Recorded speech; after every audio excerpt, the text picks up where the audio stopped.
You've heard the stories, right? The whispered legends among sailors and pilots. Today, we're going there. We're venturing into a place on the map where the normal rules just don't seem to apply.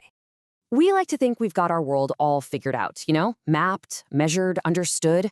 But what if I told you there's a corner of our planet that just completely defies all of that?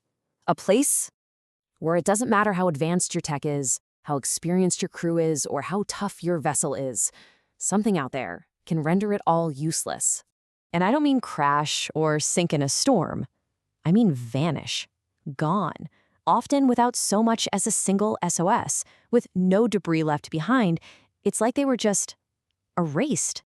Okay, so what is this place? Let's get our bearings and actually define this zone, where reality seems to get a little weird. So here it is, the infamous Bermuda Triangle. Some people even call it the Devil's Triangle. It's this huge triangular slice of the North Atlantic, with its corners roughly at Miami, the island of Bermuda, and Puerto Rico. Now, you won't find this name on any official map, but trust me, its reputation is known all over the world. The triangle really earned its scary reputation because of all the bizarre stories that have come out of it. We're talking about pilots and captains reporting that their compasses suddenly start spinning like crazy, totally useless. Radios fizzle out into static, cutting them off from any hope of help. And then, just silence. The ships, the planes, they're just gone. To really understand the dread that surrounds the triangle, we have to look at the one case that truly cemented its legend in history. We need to talk about Flight 19. December 5th, 1945.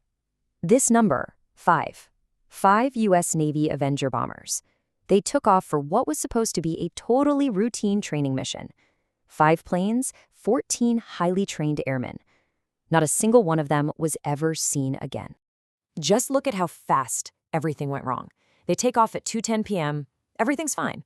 By 4 p.m., the mission leader is on the radio, completely lost, saying his instruments are shot. The radio signal gets fainter, and then it's gone.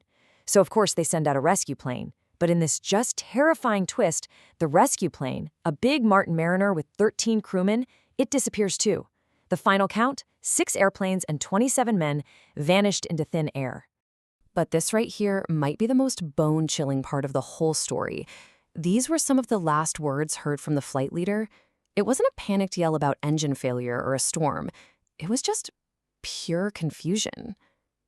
Everything looks strange. What in the world could we have been seeing out there? Well, as you can imagine, an event like Flight 19 kicked off decades of speculation. These disappearances have spawned a whole host of theories, from the pretty believable to the truly fantastic. Let's dig into them. The explanations pretty much fall into 2 main camps.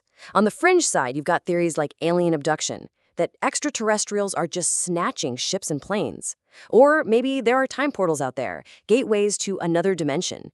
Some even suggest a lost underwater city like Atlantis is to blame. But then you have the scientific explanations, which are almost just as dramatic. Some scientists point to super extreme weather, since that area can cook up violent storms in minutes. Others talk about massive eruptions of methane gas from the seabed that could literally sink a ship in seconds by making the water all frothy. And of course, there's the idea of strange magnetic fields throwing off navigation equipment, which could explain all those spinning compasses. So after decades of investigations, documentaries, books, where are we? Have we figured it out? And that's really the heart of it all. For every single disappearance, skeptics will point to simple things like human error or bad weather. I mean, it is a very busy area for ships and planes. But for every one of those explanations, believers point to the details that just don't add up, like the total lack of wreckage in so many of these famous cases. We're left at a stalemate. We have a lot of potential answers, but no single one that explains everything. And so, the legend of the Bermuda Triangle lives on. It's become this modern myth that taps into our deepest fears of the unknown, our fascination with things we can't explain. It's this powerful reminder that there are still parts of our world that feel wild and untamed, where one wrong turn could mean you're just gone forever. So you have to wonder, right? Are the stories about the Bermuda Triangle just a collection of unrelated tragedies hyped up by coincidence and myth-making? Or is there a single extraordinary explanation, whether it's scientific or something else entirely, that we just haven't found yet? For now, the mystery is very much unsolved.